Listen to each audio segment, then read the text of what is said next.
Hello, my friends. Hello, my life warriors, wherever you are in the world. I do hope you're having a good day. Welcome to the Day In, Day Out podcast. This is episode 79. And today I was extremely lucky and privileged, honored, in fact, to have Tracey Ferrin on the podcast today. I've got to say, her story is a story of no quit, whatever. No quit, whatever you say. She is a fighter to the end and then some. I've got to say, she might be a human honey badger with her grit and determination. It was a pleasure to have her on the podcast today, and I thank her for sharing her life story. So please sit back, enjoy this episode, and thank you very much. So please enjoy the show, please subscribe, and have an outstanding day. Peace. Hello, my friends. Hello, my life warriors. Wherever you are in the world, welcome to the Day In, Day Out podcast. This is episode 79. Today, I am I am privileged. I am happy to have, Tracey Ferrin on today. She is a motivational speaker, best-selling author of The Up Struggle. She struggles against many a thing in this world. Punctuality is one of them. But I won't go into too much detail. Tracey, how are you today? I am so good. I'm so excited to be here. Y'all, he is so right. I was like 8 minutes late, and I take full responsibility. I am a terrible person. I should not have been late. I should have been better prepared. Hey, all I've got to say is you started this podcast with y'all, and that is forgiveness right there. Like, look, put it this way: for someone in the UK just waiting for a Texas colloquialism to come through, you just hear it out of the park with y'all. That's like y'all. Oh, bam! That's like. I'm like, what? What y'all? What is your accent? Like, what's y'all? Isn't that normal? I was like, hey. Like, come on now. Come on. Be nice. Love your accent, though. Does everybody sound like that? Oh, no. In the UK? No. Only a select few, which seeing as I'm the representative of the whole entire UK at this present time, yes, it is just me and one other person. If you believe that, well, it's like, I'm gonna make a little bit of money in Texas right there. Come to the US, you could do no wrong. People hear you talk and they're like, they'll be memorized. You could do no wrong here. Your accent alone. Oh, well, what can I say? When we're actually allowed out officially and allowed to mix properly, I will be there.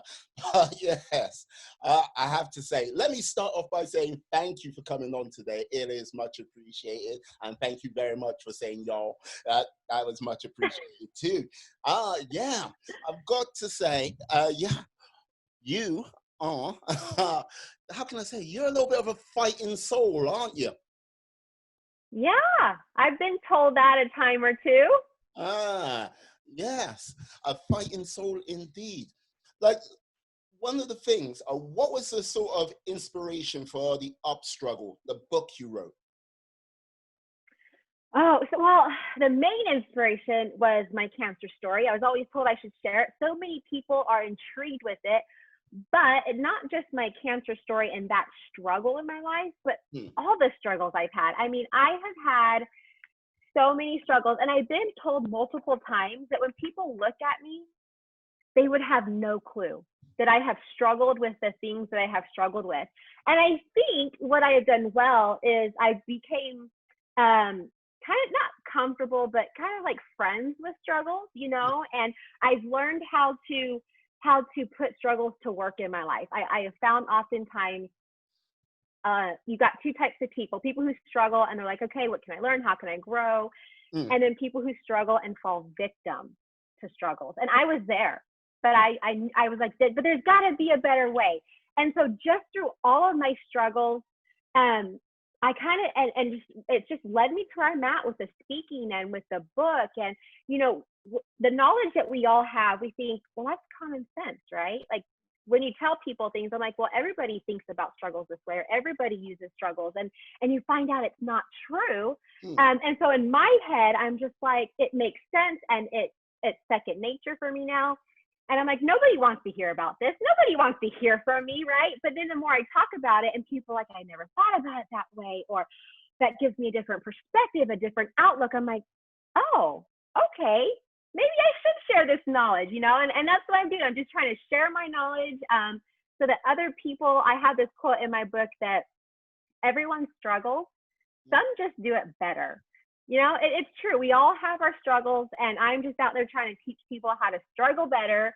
And so that's really just all my struggles, but mainly I share my cancer one, has led me to where I'm at. Right. Well, with regards to the cancer, what type of cancer was it?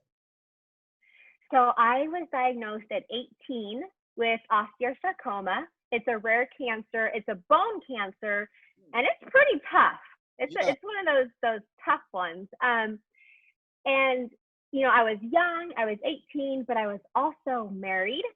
I had a 10-month-old, and I was pregnant. You go ahead, take that sip. I see you. You're like you're wanting to take that sip, but you're like, what? No. Like, so you were married at 18, like Yes. had a kid, and you were pregnant with the second kid. This is one of your 4 kids. Is that right? Or is it? Yep. Yeah. So it's like, okay, like you really just went, hey, you know what? Time to get this life thing started, like from the get-go. So like, okay, I'm gonna get back to the cancer. What made you go, yeah, you know what? Like, I'm 18. I don't know, you know what I mean? My time of raging and going out, getting drunk and stuff like this, that chapter in my life is over. It's time to settle down. What possessed you to do that? Honestly, like, and I talk about this in my formula, is bad choices, right? I don't regret my children. That is something I don't regret them or anything. But I was obviously, when you're 18, married and pregnant with your second, I wasn't making choices that I probably should have been, right? You know? Okay. And so it was just a path that I was headed down. Not a very good path setting me up for success. And then cancer came along, changed everything, right? Well, yeah, that brings a new set of perspective right there. Yes. Changed everything. So, you know, headed down the wrong path, and then pregnant and diagnosed with cancer. You know, cancer alone is complicated. It's tricky. It's hard. And then you throw being pregnant on top of it. My doctors were like, what? Wait a minute. So actually, when I was diagnosed, my doctors had advised me to terminate the pregnancy. And I'm not here to talk about women's rights or whether I, you know, advocate, whatever. It's everyone's own decision. But for me, in my heart and my intuition and my gut feeling, all that was no. I'm not going to terminate. And a lot of people do for medical reasons, and that's their thing. It's totally legit. But for me, I just felt like I don't need to terminate. Everything will work out. Everything will be fine. So I went back to my doctor, and I'm like, you know what? Let's just put chemo on hold. I'm going to have this healthy baby girl, and then we'll deal with the cancer later. Okay. And he's like, yeah, no, that's not how this works. That's not how it, you could be dead by then. That's the difference in life and death. But again, I was 18, right? Cancer, what's cancer? I know that you take some medicine and you're usually bald. Like, that's all I knew about cancer. I didn't know anything. You see, like, I was right in calling you a little fighter. You're a scrapper right there. Look, I get this feeling. If I met your parents and went, yeah, she was the type of child, she gets something in her head, and that'll be pretty much it. And she'll fight you tooth and nail and basically drive you a little bit crazy. But how do you know? How? Like, have you been watching this from afar? No. But yeah, for someone to like go, yeah, 18, married, and like, I bet you the whole world was like, look, come on. You don't need to get married. Look, it's like, this is most already one of the rare times you must already hear a parent go, yeah, you got to have a little bit of fun before you settle down. What? It's like, you got to do this, you got to do that. But to be like, yeah, one child, another child on the way, to go, like, finding out you've got the big, like, bone cancer. Oh, no. And then to turn around to the doctor and go, yeah, you know what? I'm going to put my treatment on hold, like, to, like, carry this baby to term, and then we'll take care of it later. You know what I mean? That is, yeah. And I bet you there I was, needed I was about I to, needed that fighting spirit, you know. I guess not what happened. right? I knew I wasn't going to terminate, but then after talking to my doctors and having a better understanding of this is life and death, and my daughter who was already born needed a mom, I was like, okay, but there has to be a different plan, because I'm not going to terminate just to save my life. Mm. I need to. There's a couple lives involved here. How can we make this work so I'm standing at the end and she's standing at the end, right? My unborn child. And so, you know, this was years ago, though. I was diagnosed in '01. So, you know, the medical world is constantly evolving and new stuff is coming out. But that long ago, they did not have a lot of research of pregnant women doing chemo who delivered healthy babies. And so back then, it was very common to advise women who were pregnant to terminate, because there's just no research. And my doctor said, it's like, we have no research to give you to say this baby will be born healthy if you do chemo. And with termination off the table is not an option. And me putting a little fire, I guess, in them, I said, hey, there's got to be a different way. There's got to be a different way, because that's just not going to happen. And they said, my doctor said, okay, if you're not going to terminate, let's just wait till your third trimester, because when the baby is in the third trimester, they're pretty much developed. It's just about getting bigger, putting some meat on the bones, you know, but everything has pretty much been developed. So he said, if you wait till your third trimester to start chemo, your baby will probably survive, but we still can't give you any guarantees as to what the chemo could do to her. I said, you know what? That is a risk I'm going to take. I'll wait till my third trimester. Thankfully, it was only about a 3-week waiting period. Yeah. But I can wait 3 weeks. You know, I'll have to take that risk. It's 3 weeks. So waited those 3 weeks, started chemo with my daughter. There we are doing chemo together. After my first round of chemo, the husband leaves. And I'm like, could it get any worse? Can this get any worse? Okay. Like, sorry, one moment. Okay, right.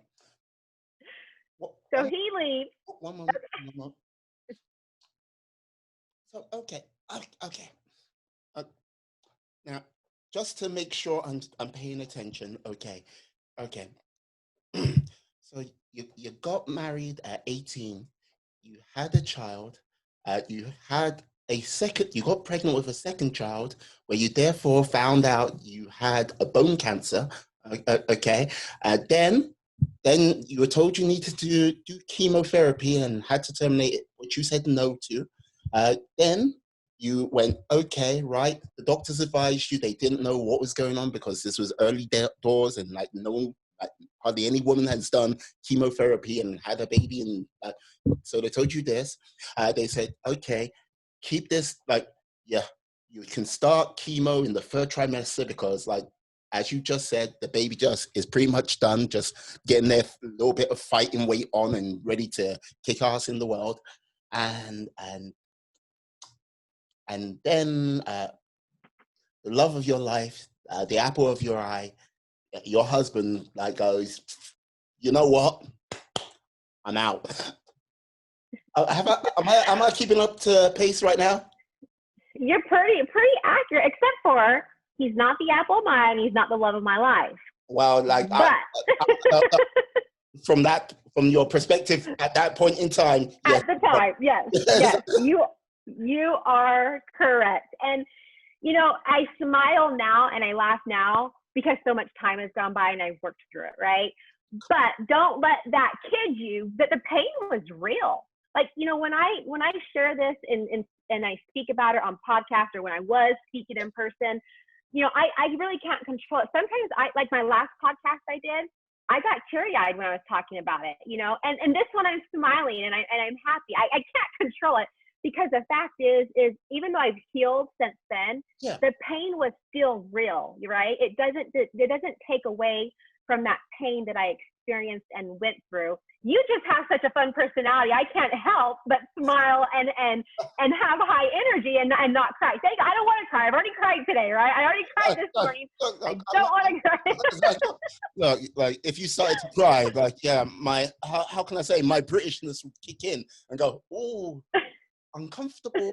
Just like, hey you, how you doing? You want a hug or something? You guys not doing emotion there? Yeah, have you known the British to be like, hey, look, depending where you are in the UK, like if you're in London, the southeast and stuff like this, yeah, we'll give you a hug. We'll be quite friendly and everything like this. Like, most probably correct your grammar at times. Just like, oh, you said that wrong. But like, yeah, as you move further and further north, it goes from hugs to like handshakes to like, yeah. It's like, that's how it goes. And like, if you go into Scotland, yeah, the land of dragons, you never know what can happen. But yes, but like, the thing is, with all of this going on, like, you've got to be tough as nails to go, like, to be like, okay, you got cancer and having to fight cancer, but you've got to be even tougher when you've got to be like, okay, yeah, I'm having a child at this present time. And then you've got to be on some honey badger level of toughness to be like, okay, yeah, this is all going on. He's left me. Like, where was your head at? I'm sorry, but what were you thinking at the time? When you're dealing with, it was traumatic. That experience was very traumatic. It was like, I couldn't see past my nose. It was literally, I was taking this day by day, second by second, moment by moment. It was hard. Like, it really was. And I was young. And, and that's where, you're like, you're a little bit of a firecracker, what you mentioned, like some of that fire in me and that spirit and that fighter, thankfully I had that, thankfully that's part of my personality. It's part of my spirit, because that really helped me. It was still hard, but I think that really helped me, get through it. My dad would call me stubborn. He's like, that's stubbornness. I'm like, whatever you call it, stubborn is what it helped. So it was hard though. And, it was after that first round of chemo. I remember that I come home that first round of chemo, I threw up for the first time, and he was out. And I just thought, guy, I mean, I don't remember it vividly, but my dad recalls, he's like, I've never seen you like that before. You were just, the way you were crying and everything. Obviously now I'm going to get emotional, and I'm just like, oh, I'm glad I don't remember all the crying vividly and everything. But it was hard. I'm not going to take away from it. I'm good now, but it was so hard. He leaves. I continue to do chemo. After a couple rounds of chemo, they induced me 6 weeks early, because there was no reason to take her to term, right? You can have a baby a few weeks early and they're fine. So they wanted to take her as early as possible without having any complications from being a preemie. And that was 6 weeks. So like, okay, so we'll take her 6 weeks early. I'm okay with that. Just did a few rounds with her, deliver her. And there I am, as bald as you can be. Chemo's already set in. It's taken my hair. It's taken my eyelashes, my eyebrows, everything. And I give birth to a 3-pound, 10-ounce screaming baby girl with a head full of hair. What? My doctors were blown away, because they're like, wait a minute, it makes sense that this woman is doing chemo and it's affecting her. Why didn't it affect her baby? And, and my doctor later did a write-up and said, it just goes to show you how, and I know this isn't a medical podcast, but just how well the placenta does filter, and it knows what the baby needs and doesn't need. Because if you think about it logically, if I'm doing chemo and it's running through my body, you would think the baby would get chemo and she would be born bald. No. She wasn't. And so it's just a miracle, you know, and I'm glad I listened to my heart and my intuition that she would be okay, you know, and so had her go back to chemo. Then it was about 13 hours, roughly a 13-hour surgery. They call it limb salvage surgery. They're literally trying to save my leg. So for those listeners who don't know anything about osteosarcoma, a lot of people lose their limbs. They lose the arm, they lose the leg. And I was fortunate enough that I did not lose my limb. I was able to keep it. Very painful recovery. I have a scar all the way from my hip to my ankle on the outside, and I have a scar on my inner side that it's about 7 inches long. So I got those scars, you know, they're beautiful, whatever. So we do that, and I go back to chemo. And, you know, during chemo, I think one thing people don't realize is people are like, oh, chemo is medicine. It's going to save you, right? It's going to kill the cancer and it's going to save you. Well, Yeah. not only is it going to kill your cancer, but it's going to kill you too, right? My body started shutting down. I started having complications. I had mouth sores. This was a side effect, so painful, like in my throat and in my mouth, that it was too painful to eat or drink because the swallowing was just so painful. You just like, I'll just starve. And so it got to the point where I lost so much weight. I would become dehydrated. I'd have to go back to MD Anderson where I got my treatment. They'd have to hydrate me. You know, I had to have blood transfusions, platelets, you know, which are amazing. They make you like a new woman. And I remember one of the scariest moments during that time was I woke up one morning and my motor skills were gone. I couldn't talk. I couldn't write. I mean, my motor skills, they were gone. And I remember thinking, oh my gosh, is this the new me? Is this going to be Tracey the rest of her life? Are my parents going to have to take care of me the rest of my life and raise my children? Of course, they rushed me to MD Anderson to figure out what was wrong with me. And a neurologist comes in and they're trying to figure out, he's showing me, you know, if you have kids or grandkids, you know, you have those flashcards of a house, of numbers, of colors, of shapes. What's this, honey? Oh, it's a red heart. You know, those were the cards that he was showing me. And I'm like, you idiot. I know what those are. I know that's a house. I know it's a monkey. I know it's, you know, a 7. I know it's but I couldn't communicate. I couldn't tell him that I knew what those were. I mean, we eventually figured out a way where I could communicate, but I couldn't speak. And it was frustrating. It was scary. Thankfully, they just had to give me some medication. My body needed a little bit more time between chemo. I was kind of just overdosed on chemo, and that's what caused it. And so they gave me medications, just reversed it. And within a day, I was back to normal. That was one of the scariest moments. And so my body was starting to shut down. Now, I was taking high doses of some very like tough chemo. This was a tough cancer, which meant I needed some tough chemo to kill the cancer, right? And so I could feel slowly my body shutting down, all these complications. And I felt like I was slowly dying. And I went to my doctor and I told my mom, I said, Mom, I can't. Because my parents are taking care of me, you know, husband's gone, parents are caring for me. I told my mom, I said, I'm done. If I do one more round of chemo, Mom, I'm going to die. The chemo is going to kill me, you know? Yeah. And so I went to my doctor and I said, I'm done.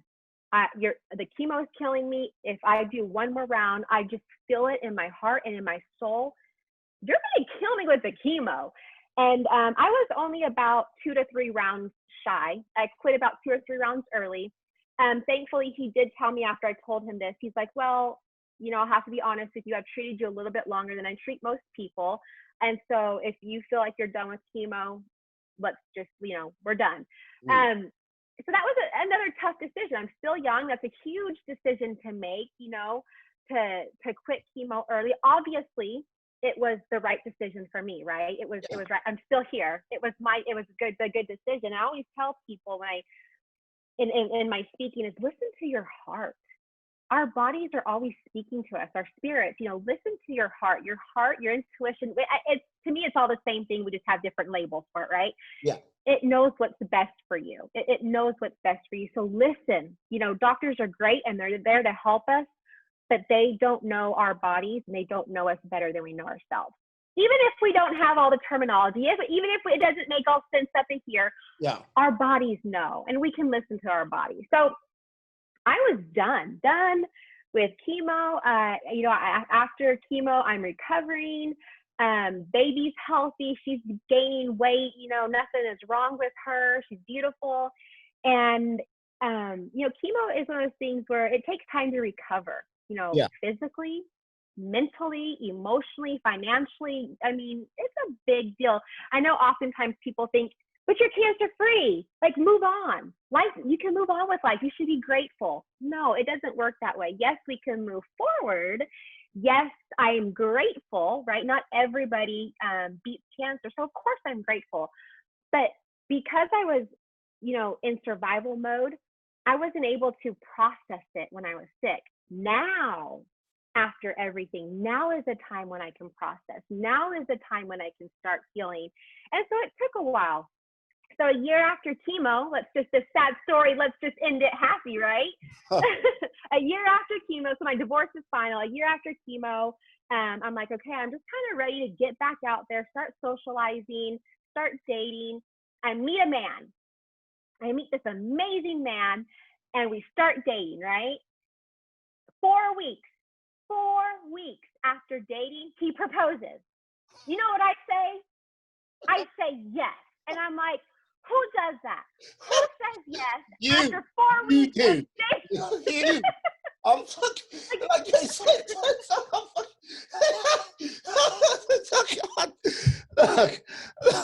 I could tell immediately. What's the likelihood of it working out, right? Like, as fear creeps in, and this is crazy, I need to be more responsible, right? This isn't a good decision, but he was such a good guy. And I'm thinking, so I try to break it off with him. I'm like, this isn't real. You're too good of a guy. My history is what I just went through. It was hard. And so then I meet this good guy. I'm like, good, these kinds of guys don't exist. Good guys like you don't exist. You're putting on a show. As soon as we get married, you're going to change. I'm going to be trapped. And all these things are running through my head. But then I realized I was letting fear guide me. That wasn't my heart guiding me. That wasn't my intuition. I was being fear guided. And so I decided, I said, okay, can I have my ring back? I got my ring back. And just a couple of months later, we were married, and we are going on 17 years of marriage. So you know what? That's, again, listen to your heart. Our hearts know. It's crazy, right? It's a crazy story. I know. 4 weeks, a few months later, we're married, but it's worked for us. Yeah. He then adopted both of my girls. So he's adopted both of my girls. They're now his girls. We have added 2 more children to our family. So we've got 2 girls, 2 boys. And I've gone on to, anyone who knows just a little bit about my bone cancer knows what a tough recovery it is. I have gone on because my doctor's like, don't, you may not be able to do this. You may not be able to do that. And I'm like, whoa, when I hear no, or I hear you can't, I'm like, watch me, right? And so I have gone on, I actually teach group fitness. I lead group fitness classes. I teach strength training. I teach HIIT because I'm like, okay, my leg, I'm not going to let my leg hold me back, right? I got my full range of motion back, which took years. I did my own physical therapy, which I've been complimented from other physical therapists who know my cancer and know how it normally works for people about it, And so, yes, this is where I'm at now, but it was such a long journey. It's been a long journey to get here. I have had so many other struggles, but just like most people, right? I've had the death of loved ones. I had teen pregnancy, teen marriage, and teen divorce. I've had my own set of insecurities. I attempted suicide as a teenager before all this. I had a bad attitude. I've had health issues, obviously. I've had misdiagnoses. I've had miscarriages, just trust issues. You think of it, I've had it. And so through all of these struggles, especially cancer, I'm like, there has got to be a better way to struggle. There has got to be, everybody has them. And so I just kind of started getting comfortable with, okay, it doesn't matter how good of a person you are. It doesn't matter what your bank account looks like. It doesn't matter what titles you hold. Every human being, Mm. which we are humans, not robots, will experience struggles in their life. I always say struggles are like storms, right? You're either headed towards a storm, you're in a storm, or you're getting out of a storm. And yeah, it could be 6 months that you're heading towards the one. We're not always struggling. If you're struggling 24/7, we need to talk. Like that's we should not be struggling 24/7, right? But we have seasons, right? We have seasons of struggle. And I realized that, and over the past, 5 years or longer, I kind of just started with reflection and a little bit of research of my own, I kind of came up with this formula that I share, that I personally use myself when I'm struggling. It's in my book. I'm turning it into a workshop, all kinds of stuff. And that is what, yes, I know my story, I think is, from what I hear, is inspirational, but I'm like, great, I don't want to just inspire people. Like, I want to give people tools to help them get to where I have gotten with my struggle, you know? Yeah, basically, struggle plus reflection equals lesson. Apply lesson equals growth. Uh, to say just some of it, well, like this is what I'm, Yeah. but could you go a little bit more into detail with regards to the formula? Oh, absolutely. I would love to. So with all of that said, right, we know Tracey's been through some stuff, right? Uh, I just smidge, just smidge, just a tiny little. little, yeah, just a little. Yeah, excuse me. I'm sweating like a Oh, fiend. you are fine. So I discovered through research and reflection of my own struggles that there are actually 3 universal struggles that everybody will go through.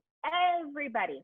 And so that's what I'm going to share right now. So the first one I call self, being self-inflicted pain by one's own actions. Obviously, 18, pregnant, already have a kid, married. There were some choices, right, that I was making, that I was causing my life to be harder than it needed to be.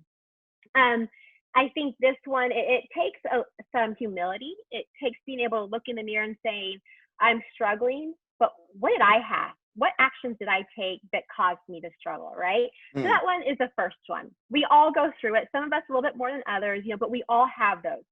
The second one I call others, meaning pain inflicted on you through the action of others, right? So my husband leaving me, that caused pain, that caused me to struggle. You have things like whether it's someone gets behind the wheel drunk and they killed your loved one, right? Those actions of other people can cause us pain and cause us to struggle. I think oftentimes I find that a lot of people with a victim mindset want to put most of their struggles in that category, right? We want to point the finger, they want to blame. And the thing is our struggles really don't belong there. And if you think they do, I tell people, if you think your struggles belong in the others category, it's always other people, why are you hanging out with people who cause you so much pain, right? And really, that's a self problem. We need to reassess ourselves as to why we think we deserve to hang out with people who cause so much pain. And then the third one I call life, meaning pain inflicted on us at no one's fault, like my cancer. Nobody caused my cancer. It wasn't anything I did. My ex-husband didn't cause it. My parents didn't cause it.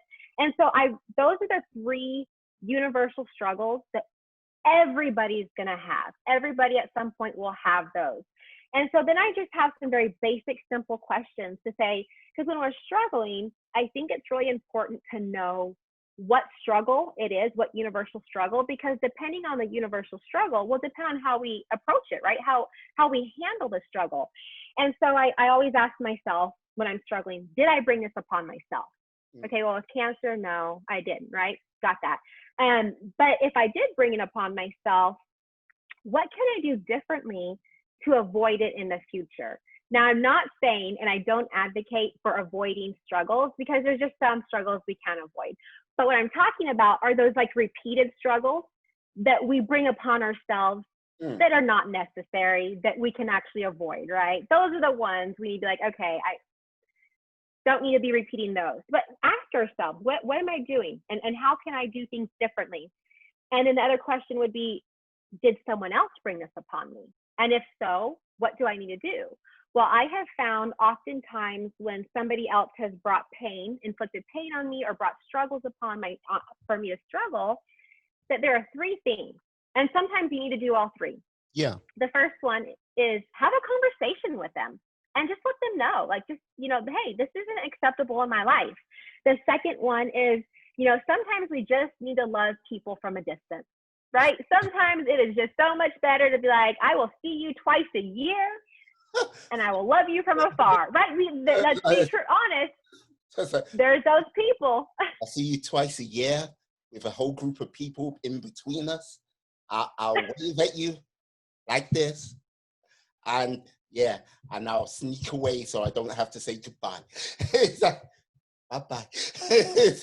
Yeah, honestly though, there are those people who they don't build us up, right? They don't add value. They're always poking and jabbing and being negative, but they're family. So it's like, I love you, your family, I honor that, but I can't have you in my life daily, right? I'll see you at Christmas and I'll see you at your birthday, right? And so distance really helps.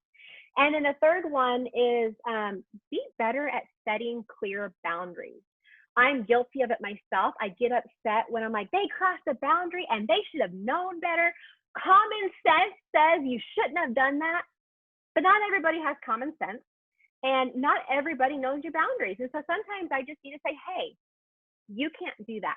That's unacceptable in my life. And I'm setting that boundary. So moving forward, if they continue to do it, out, sorry, you're out. I've already told you. So usually when other people are causing me to struggle or causing pain, those are just a few things that I've realized that I need to do those things. And then the third one, life, you just got to roll with the punches, right? Nobody caused my cancer. I didn't. So it doesn't fall in those two categories. You just got to roll with the punches. We had Hurricane Harvey, so hurricanes, natural disasters. Nobody caused that. Your house floods. Nobody caused, that's just life. Yeah. So there's those life struggles, and you just have to roll with the punches. So I think it's important to understand those three universal struggles, yes, so that when we're dealing with it, we know how to handle it. And so that's something I talk about. But then I have part of my formula, or I call them the 7 reminders. These are reminders that I just developed over time. First, it was, I came up with this one, and that helped me struggle better. Okay, so then I added, okay, well, that helped me struggle better. And then I'm just like, okay, what are these 7 things? I put them all together. So when I'm struggling, I'm like, where's my list? Because sometimes we're struggling and you just can't think clearly. I'm like, where's my list? I need my list. Okay, am I doing this? Nope, I better start doing that. And so I use my list. I still turn to my own book, and so I would love to share those with your audience, the 7 reminders that I use when I'm struggling. The first one is, you're not meant to struggle alone. So who are you leaning on right now that can help you get through this struggle? I think oftentimes we are embarrassed, right? We feel shame. Nobody will understand. I'm the only one with this struggle. Not true. So not true.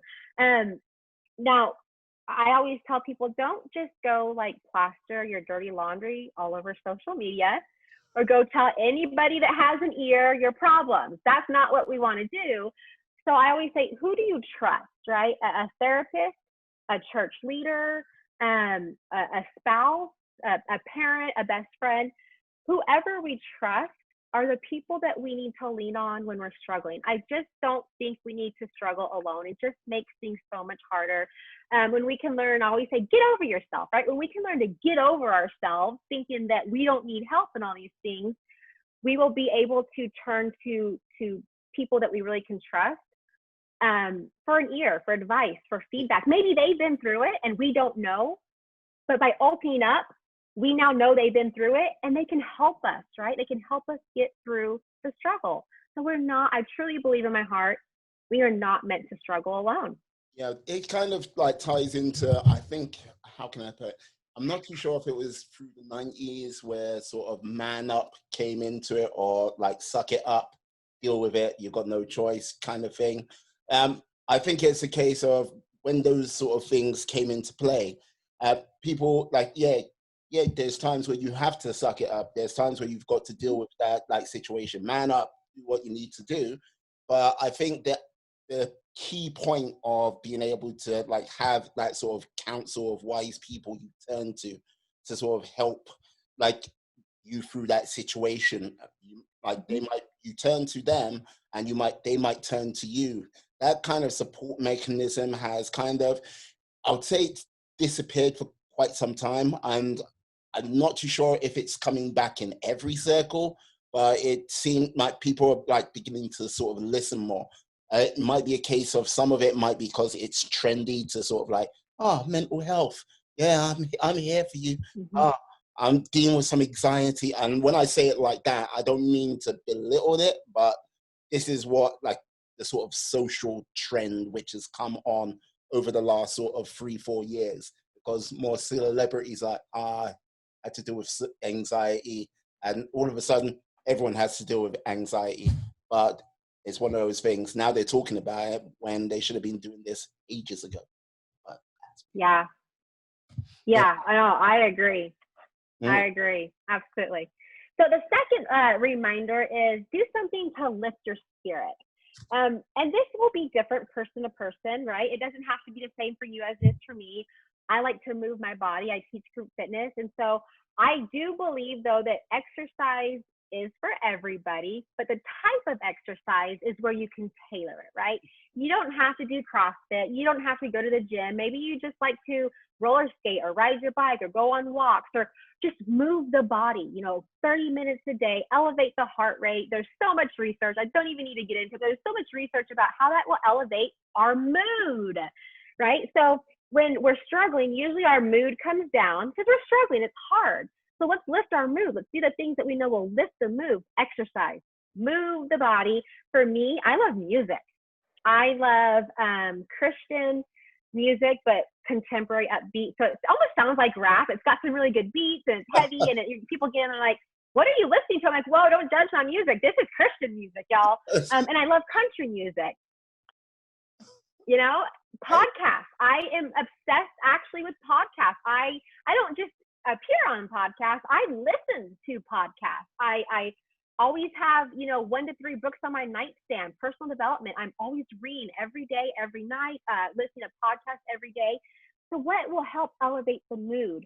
I know these are simple things, like I make my bed every morning because it's such a small, simple task, and it makes me feel accomplished mhm. that I start going and doing other, I call them just wins, right? We start stacking those wins today. I made my bed. Okay, I've showered. Believe it or not, I did shower. I didn't do the makeup and the hair. Okay, and I'm and I'm doing podcasts, and I've got my to-do list. You start, and that builds confidence, and that makes us feel better.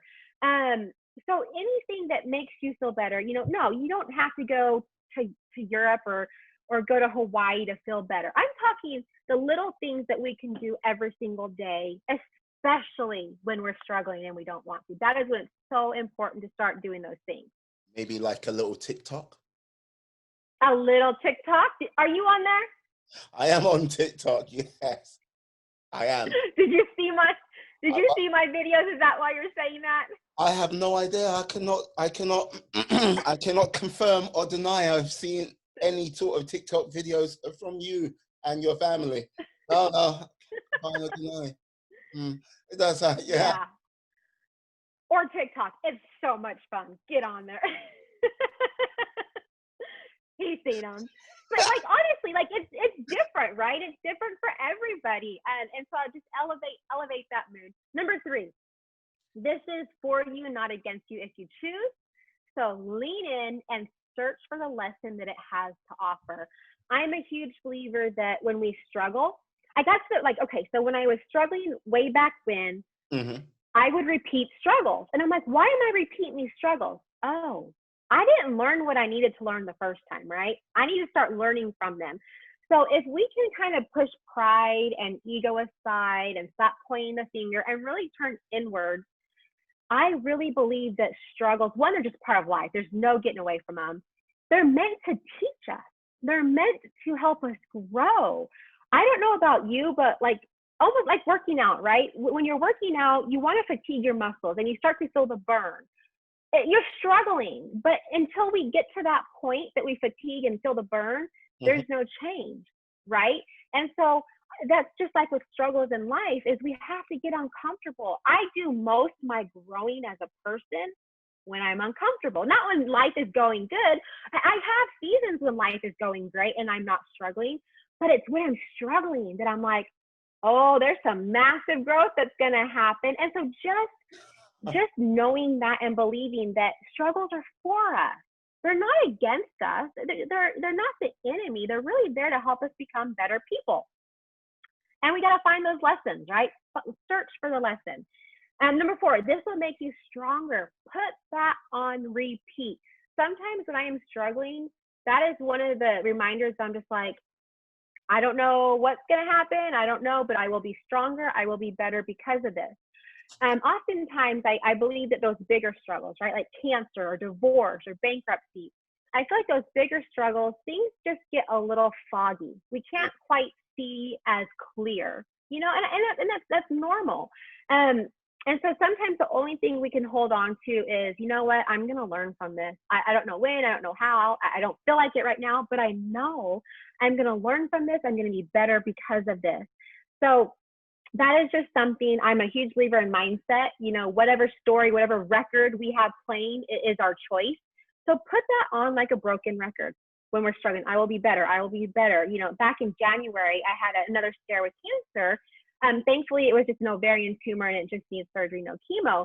But I was so scared, way more scared than when I was 18. Because at 18, like I said, I had no reference point for cancer. I didn't know what it was. I've been there. I don't want to go through it again. And so I, at one point, was marinating in fear because I did not want to do chemo. I know the reality of chemo. I know the reality of cancer now. And I was so scared and I forgot all my reminders and I was struggling and I was so fearful and I was angry. And that's the thing is just because I go around teaching this and because I discovered it and everything, doesn't mean I don't still struggle, right? Like with using it, that in January was really hard for me. I always tell people, you guys, I am a student of these teachings before I am a master or anything. I am constantly like a student and trying to better myself with all of this. So just know, right? It will make you so much better, so much stronger. Number 5, remember that one time you got through. So in my book, I talk about your ultimate struggle and how, for me, cancer was my ultimate struggle. Everybody should be able to identify their ultimate struggle because when we're struggling, we can say, remember that one time I got through? Oh, yeah. Okay, I can do this, right? I got this. Now, in January, when we weren't sure if it was cancer or not, I was like, okay, remember that one time I got through cancer? So if this is cancer, I can do it again. But I don't want to do it again, right? I don't want to. But there's proof. I had proof that I am strong, I am capable, and I can get through it. So I always, in my book, it's very interactive in chapter 2. I have it. Write down your ultimate struggle and always know when you're struggling, come back to that to remind ourselves, I got through that. I'm strong. I'm capable. I've got this. Number 6, focus on a solution to the struggle. So I'm a big believer that focus matters. Where our focus goes, whatever that is, it grows. Mm-hmm. And so oftentimes you have people who, if they focus on their struggle, maybe at first it kind of just felt uncomfortable. And then before you know it, they think their life is over because they put so much energy on that one struggle that they can't see anything else. They are blind to everything. And so I always tell people, yes, acknowledge, right? Don't be naive. We don't need to act like it's not there. Acknowledge, okay, I'm struggling. This is the struggle. This is what I'm dealing with. But now let's focus on solutions to moving forward, right? So focus matters. And then number 7, which is one of my favorites, right, is use what you went through to help others get through. I just think I have been through, whether it was life or others or self, I had been through so many struggles in life. And I feel like I've learned a lot. And I think how selfish of me to have learned so much from my struggles and then hoard that knowledge and not share that knowledge. And that's why I do what I do right now is I've been through it and I want to help other people get through it, you know? So those are my 7 reminders. You know, when we're struggling, sometimes you might use all 7. Sometimes you might only need to use 3.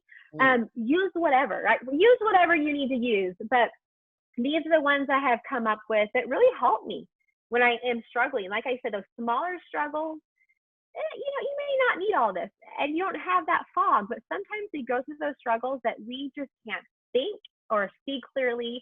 And we really need to hone in on these reminders to help us through. And those are the reminders. And so like the formula that you said, simply put, this is how it is. Struggle plus reflection equals the lesson, right? Applied lesson, so you have to apply the lesson, equals growth. Growth just simply means that we're progressing as a human being. And for me, and most people I know, it's progress. When we feel like we're progressing, that brings happiness. And so I tell people, so really, if you think about it, if you work your struggles, you use this formula, struggle can actually equal happiness. But you got to do the work, right? It doesn't work if you don't do the work. It is work. It really is work. But it's mindset. If we could all have this mindset that struggles are not bad, right? They're for us. And oh my gosh, I can grow and I can be happy. Not saying you have to be happy in the struggle, right? I'm not saying that. But if you work the formula, work your struggle, eventually it will lead to growth, to progress, to happiness. That is what I teach people. Yeah, you know what? Like, this is the thing. Like, yeah, you are cut from the very same cloth as, I don't know if you know this gentleman, David Goggins. I've heard of him. I've heard of him. Yes, I like have not read his book. ex-Navy SEAL, like basically, yeah, like conflict, struggle, like, yeah, go like pushing yourself outside of your comfort zone. Like one of the things he's got where he looks back at the struggles he's had, he calls it his cookie jar, and like he's got an accountability mirror. So he's like, yeah, these are the things which I've got there. No, you are very much cut from the same cloth. It's like, yeah, you come at it from you have slightly different phrases for some things, but yeah, very similar.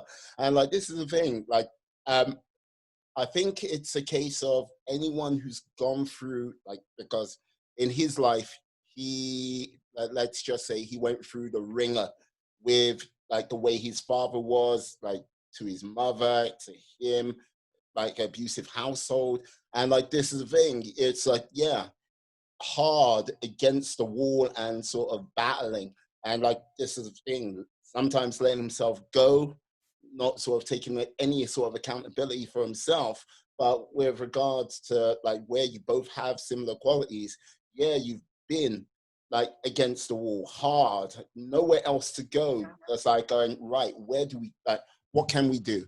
You can only move forward. And like, this is the thing, the lessons learned, like, yeah. And like, look, having a second cancer scare, like, it like, it might sound strange for me to say this, but at 18, even though you were like had a child and you were pregnant with another, it feels like you had less to lose back then compared to what you had now. Because look, you've got 4 kids, like you've seen you've seen your first 2 daughters like grow to be like, you know what I mean, taking shape as the women they are going to be, and like going, wow, what is their next chapter going to be? And like, you've got like 2 boys which are coming up, you've got the love of your life now, and like, it's a case of, yeah, you've had a real good look at life. And when it comes to having that look at life, you have an idea of the direction you want to go in. And I get this vibe about you, you're nowhere near your destination, far from it so far. And like, you want to put down a lot of like a lot more miles down the road to have that go right. All of a sudden it's like, wow, like if this turns out to be like really severe, I won't be able to see like where my daughters might, who they might marry. Might not see my boys grow. I won't see my boys grow up, see what men they could be. Then leaving the love of my life, that which is like all of that is heavy, like ultra heavy. But it's like, but I still got stuff I need to fulfill. I still got dreams I want to go, and I've still got worlds I want to conquer.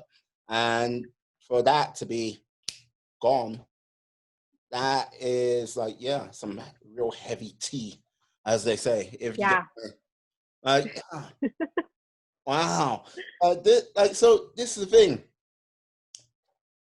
You're still like, you are still you're still a student as well as a master of this, and like getting that sort of, how can I say, being grounded, because I think the problem with like the information you give out is like, I look at it and go, yes, this makes a whole world of sense.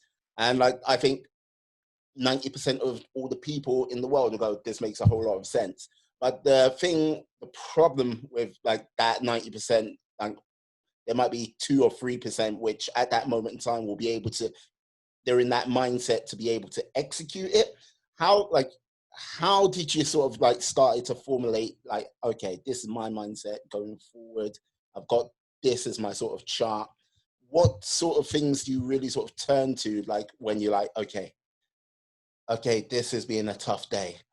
What is that tune I need? What is that moment I need? What can I just grab? Is there one particular moment of happiness or joyful thing? So are you saying like when I'm having a rough day, what do I turn to? Yeah. You know, my husband is one. I mean, he sees all the good, the bad, the ugly. He sees so much of what other people don't see. Crying to him, I can't do this. He pushes me. So turning to him. But then I always think, if I'm in a funk, it's like, I call it a funk. If I'm in a funk, what do I do? I go back to the simple, small things. Did I make my bed? I know that sounds so silly. These are so small. Did I shower? You know, did I move my body? Maybe when was the last time I listened to a podcast? Am I reading my book? So I always go down this checklist of, am I doing those small daily things that I know make me feel better? Right? And sometimes I don't want to. I'll be honest. Sometimes like, I don't want to do any of that. I don't want to make my bed.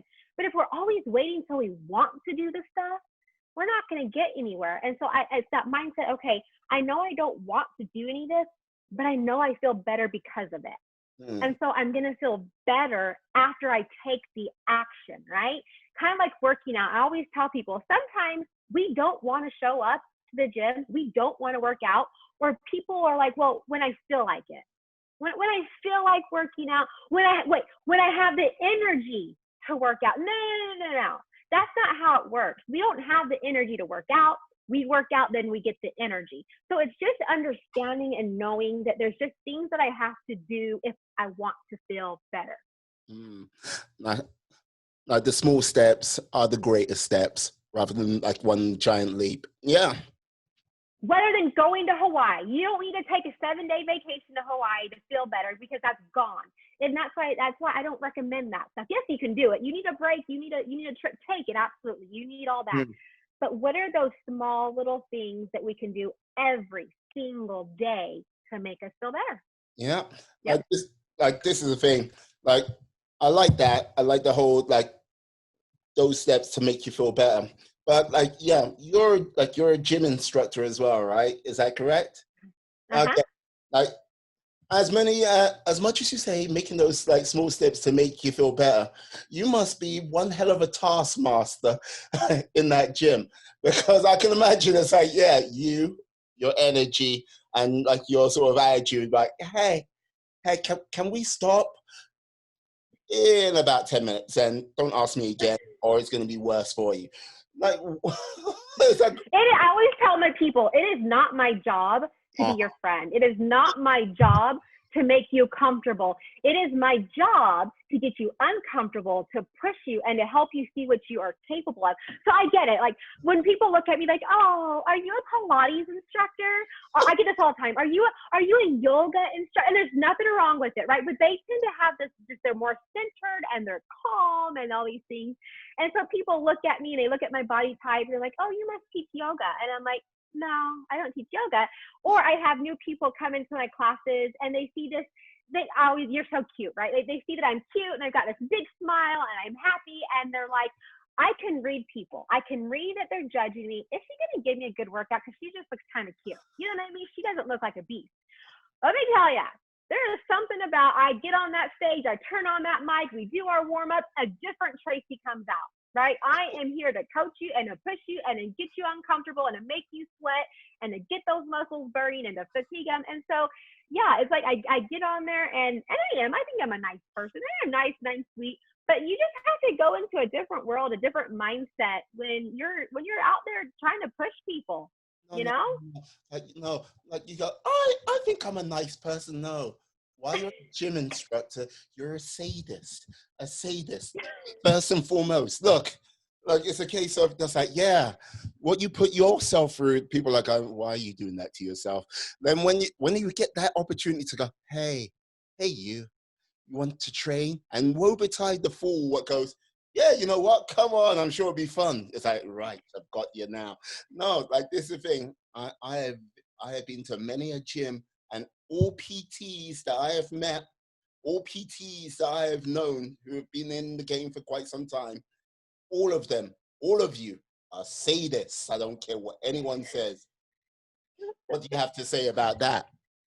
Yeah, no, it's true. You know, when I teach my classes, so I teach from a different angle. A lot of people teach about, let's do it for the six pack. Hey, you want a six pack? There's nothing wrong with it. You want the muscle? There's nothing wrong with muscle. We want muscle, right? Muscle is good for us. I teach, obviously, because I'm a speaker and I'm a little bit more of the self-development stuff. I teach it, yeah, like there's nothing wrong with wanting a nice body. But working out alone is not just about our bodies, you guys. It is about our minds, which is why I say move your body. Exercise is one of the tips. I talk about getting stronger mentally in the gym. You know, I think far too often I see these strong, six-pack, solid people, guy or girl, and they're strong, and you know they're strong physically. But here, they're weak. You know, they have a lot. They need to work on those minds. And I always tell people, you should be working on your mind and your heart twice as much as you do your body, right? Because one day those bodies will go. One day they'll go, and what do you have left? You've got your brain and you got your heart. And I sure hope those aren't ugly, you know? If you have nothing going for you, if your body goes, your mind goes, your heart goes, you know what I mean? So just like, it is okay to work on your body, but you guys, we've got to work on our hearts and our minds as well. Yeah, look, there's always an exception to the rule for everything. And when what you just said, I'll be the exception to that rule. I'll be 90 and I'll be like rocking guns. Just like, yes, time to go to the beach. Just like, oh yeah.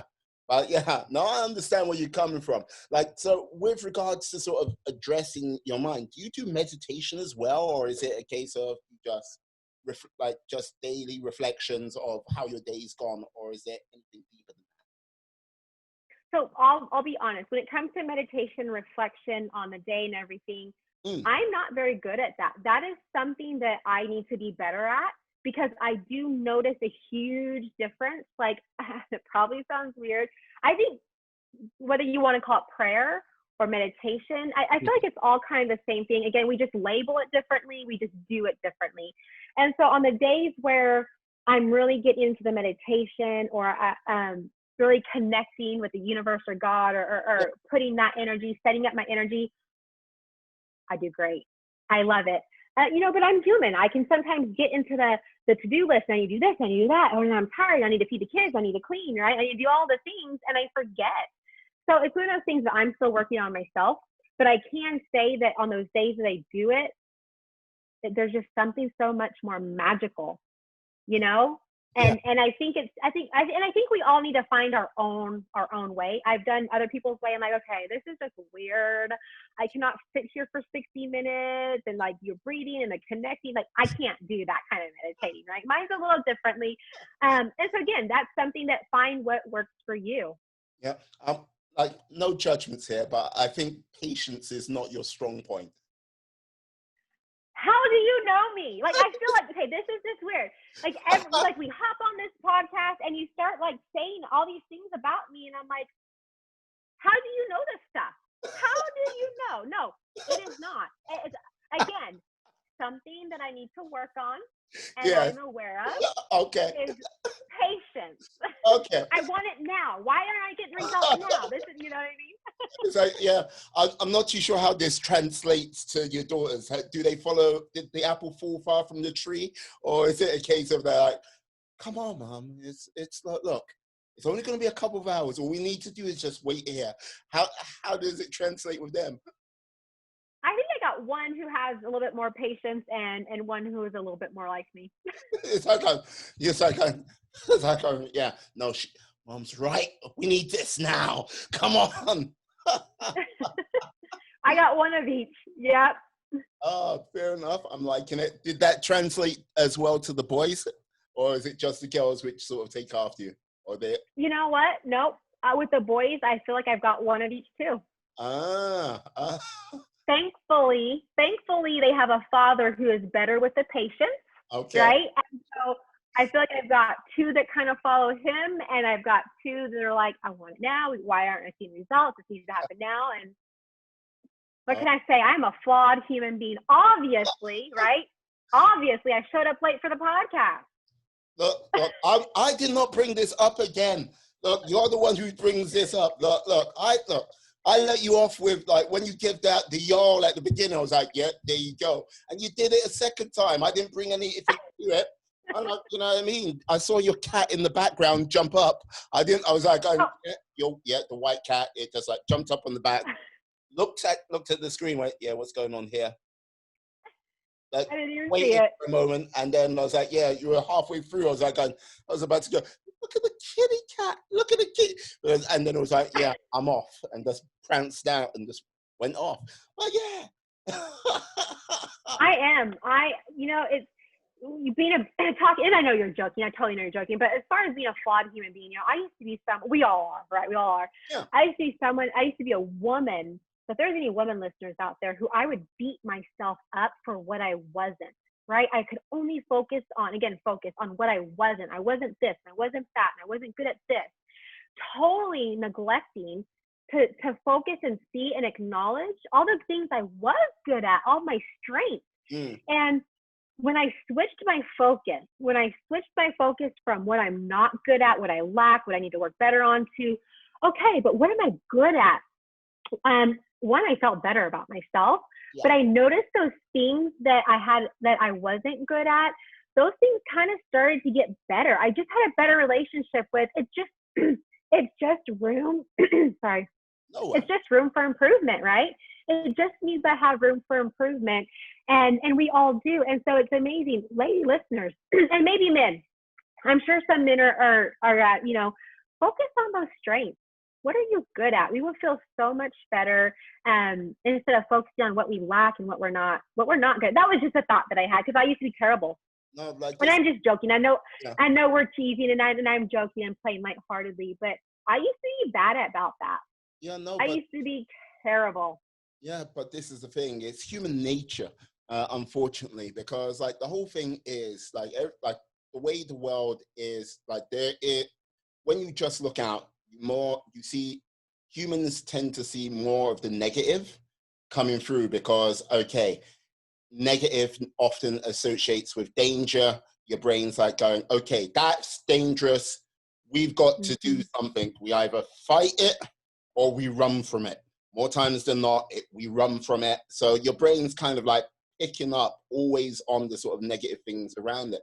And when it comes to sort of like looking at oneself, you go, right, yeah, I'm flawed here, I'm flawed there, blah, blah, blah. But yeah, you might be like fantastic at this. You might be a fantastic person with that. And like all of the things which are good and positive, because your brain's wired for the danger and the negative things around you, Mm-hmm. you like you can sleepwalk past all of your positives and what makes you a great person to be around. Yeah. And not less if you've got someone like, hey, you're amazing. You're amazing. You are absolutely the greatest thing since sliced bread. And like you can have a million people say this to you, but you know what? The one thing which is like a rapier to the heart is like, no, you won't. You bit shit. So it's like, and like Yeah. that, with all that greatness there, that one bit, so it's like, and it outweighs it all. And it's mad. It's Yeah. like a maddening thing.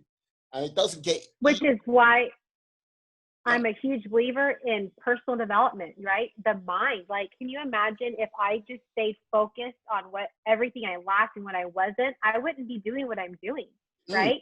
Of course I'm flawed. Of course there's things I need to work on, but what I am out there doing and serving and speaking on and sharing is so much greater and better than all the little things I need to work on. And yeah. so it's like, I think we when we're focused on what we lack and all this other stuff, we cannot move forward. I feel like we cannot do the things that are on our hearts to do because we're so zoned in and focused on what we're not good at. And so we miss out. We miss out on so much in life.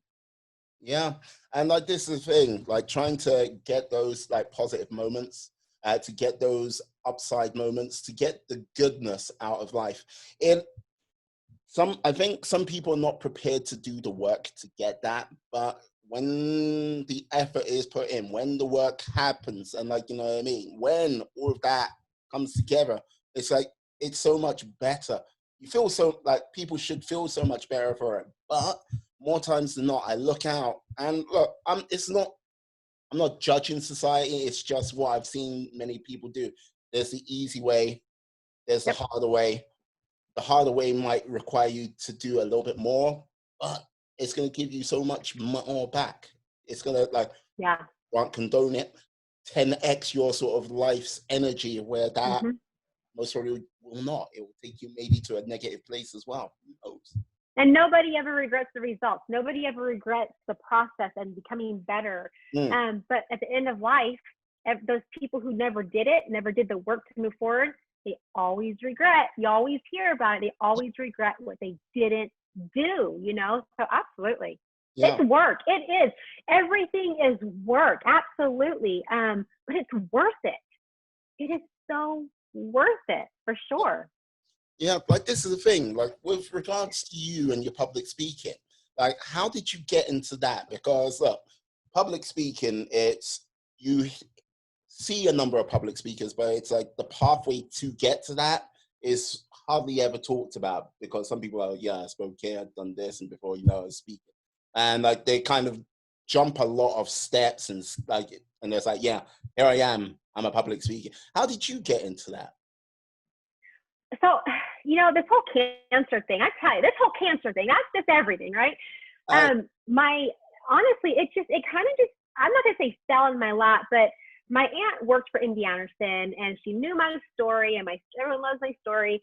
And she asked me, she's like, will you come and speak at an employee appreciation event with hundreds of people? And I'm like, what?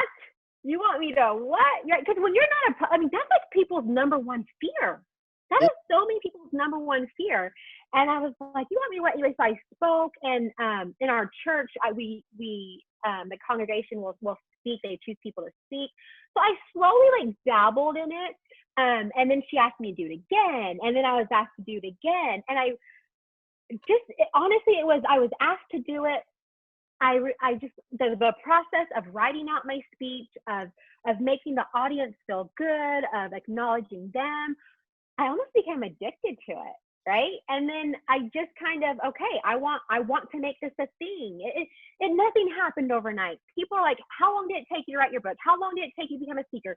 It took me 20 years or longer, because without my cancer story, I couldn't be sharing what I'm sharing, right? All these things had to happen. So no, mm, nothing happens overnight. Nothing happens overnight. And so that was just kind of the process of, with launching my book. I took courses. I'm a big believer. Take courses. So I took a speaking course. I took a publishing course so I could get published and hit Amazon bestseller. My next course will be a business course. So it's just furthering our knowledge, being willing to do the work. I have to tell you, podcast was not on my radar, but with COVID, because I was going to be out speaking, right? Yeah. I was going to be out speaking. Podcast. I knew podcast would be an evolution of what I do, but it wasn't on my radar. So then COVID happens, right? My book released in March. That's when, and in the US at least, in March, stuff started shutting down. And like my plans, all the plans that I had, I'm going to hit Amazon bestseller. I'm going to hit up speaking, I hit Amazon bestseller. I'm selling books, but the speaking part, right? The speaking is where the money comes. And that's where I can get out there and get exposure and all these things. It didn't happen. And I'm like, oh my gosh, what am I going to do? And I think everybody had a moment, right? COVID hits, and I think everybody was like, what in the world are we going to do? Oh my gosh, my business and this and that. So I had a week where I did self-pity and poor me, and this didn't work, and how unfair, right? I had my week, and I said, enough. Snap out of it, but what are we going to do? How can I pivot? Podcast. Well, I tell you what, when I started doing podcasts, I could barely get responses. I was ignored. No, thank you. And then when my book hit bestseller and I started really advertising and putting that out there, it started filling up. Like things started filling up. So like anything, like any speaker, like any, you don't just get paid right away. It just takes time to get exposure and get out there, enough people to get to know you. And now I'm at the point where I'm doing 2 to 4 podcasts a week, and people are wanting me to come on. So I started at ground zero. Everybody, it doesn't matter who you are. We all start at ground zero, but we put the work in, right? We're willing to put the work in, do the hard work, and build from there. It's consistency, not always easy, right? We don't always feel like doing the stuff, but you got to do the stuff to get the results. So there is no, I think we all have our own story on how to become a speaker and how to become a bestseller. There is, in my opinion, there's never any one way. We all have our own way of doing it. And for me, it's just been, I knew I needed that book. The thing about a book is it gives instant credibility, right? People want you and stuff. So I knew I needed a book, so I did the course. And I'm just getting out there. I'm just trying to do podcasts. I'm just trying to add value to people. And I'm hoping, who knows? Who knows how it's going to be after COVID? I'm hoping. I love people, and I love getting face to face and hugging and hearing their stories and stuff. So I hope we get back there. But I can't wait. I can't wait around hoping that things are going to go back. So we have to pivot. And right now I'm doing virtual summits and podcasts and we're hosting workshops virtually, so it's like, that's the world we live in right now. Yeah. Virtual. Yes, absolutely. Absolutely. Like, this is the thing, like, one of the things, before I get there, but yeah, with regards to pivoting and people changing, like, and one of my early interviews, like, she was also like a lady in Nigeria named Jane, fantastic lady, like, does so much. Like, if I was half as qualified as her, I would run a small island right now, maybe with a volcano layer. But like, yeah, fantastic. But like, she was like, yeah, I did podcasts because I needed to do a book tour, and this is why I was doing like podcasts and stuff like this. And like, fantastic speaker like yourself, like, awesome. I was like, yeah, this is my second point. Why don't you have a podcast? I said this to her as well. Why don't you have a podcast? Because look, your energy is great. Like, you know what I mean? I imagine you can like strike up a conversation with 1 or 2 people. I don't think fear of speaking to a stranger is going to be your forte. I'm like, yeah. Yeah. Do you have a podcast? Am I getting this wrong? Because I'm now looking at your website and it's got home, about, publications, contact, courses, free book. No, there's nothing saying podcast. No, there is nothing saying podcast. I don't have a podcast. So the thing about a podcast it is a lot of work. I have friends who have podcasts. You obviously, I know the work that goes into it, and it's not on my heart. I've had people, well, you should do a podcast, but currently it's just not on my heart. And so until I feel like it's one of those things that's on my heart to do. I know the work you do between, if people do pre-calls and then to get on to record and to edit, to slice it up and mark, like, I'm just like, I don't want to do that right now. I mean, honestly, that's my honest answer. It might be an evolution, but like currently where I'm at, I've got other things I'm working on, launching a course and all these other things. So just not on my heart. No, that's all cool. That if it's not in your heart, it's not in your heart. But yeah, if it ever does creep in there, I think you might be okay. I think you'll do. Yeah. Well, that's a small inkling right there. Just a small inkling. Yeah. So yeah. So what is the plan for the remainder of 2020? Like, yes, or as I call it, the year of lockdown. And yes, basically the write-off year for many a person. Like, what is like the sort of plan for the rest of the year? Is there one? Honestly, yeah, I do. So, well, a podcast. You're talking about for me what my plans are. Yeah. And I really want to get more exposure, right? I want to get my book out there more. I'm hoping that, speaking. So I've turned everything virtual summit, virtual workshops, podcasts. Everything's just turned virtual. On my goal is to be a TEDx speaker. I would love to be a TEDx speaker. That's my goal for next year. I'm not focusing on that right now, but yeah, I have so many goals. I think goals are so important, right? Keep us moving forward, but really just getting out there. I just want to get out there and serve more people and, get more exposure. Cause I feel like, struggles, we all have them, right? I can talk to anybody, and anybody who's willing to open up their heart and put their ego aside will admit, yeah, they have them as well. And so I just thought if I can just help people struggle better, right? Use them instead of being used by them, instead of being a victim of them. That's on my heart, just helping people. So just honestly to continue doing what I'm doing. Nice. I'm liking that. Yeah. Now, drawing on my cosmic powers, I don't ask how I got them. That's a trade secret. Drawing on my cosmic powers, like if I could fulfill one wish for you, what would that be? Oh man, no one's ever asked me that before. No one's ever asked me. That's a good one. Yes, I have the power. It's like, yeah. That's a good one. I don't know. Honestly, I just feel like you being willing to have me on your podcast and get my message out there. Like, I appreciate that, if you think of me or you know someone else who maybe my message would be a great fit for their summit or their podcast, just don't forget about me, keep my name in your pocket. Well, I put it this way, you're on my radar now, Tracey. Yes. Yeah. I'm gonna call you my little honey badger. Yes. Yeah. House as I am. Ferocious, ready to go, and nothing will take you down. I'm loving it. Like, I got to say, I have enjoyed today's podcast, your energy, like your story, and like people might say he's stubborn, but I'm gonna say tenacity. That's the thing. What comes out true and clear.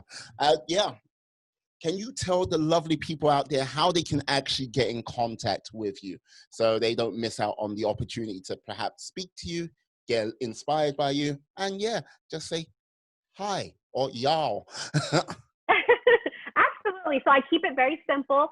My email is just hello@traceyferrin.com. I am on TikTok at Tracey D. Ferrin.